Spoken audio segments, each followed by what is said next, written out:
My name is Aka Rivers. I'm from Waianae, and I'm studying to get my Hawaiian studies degree right now.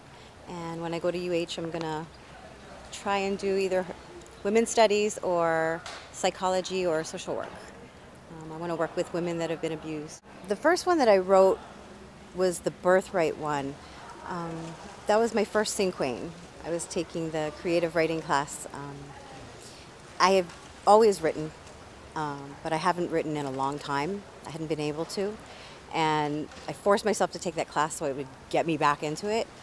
And I'd never written a cinquain ever. And I have this thing against form poetry, but I went ahead and did it. And I was kind of shocked that it worked. It really worked for me. So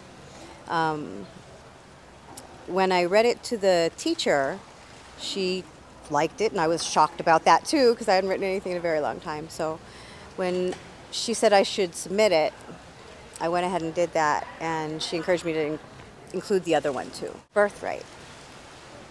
Mother, you denied me. Ancestors. Mother tongue. Deflated in my mouth.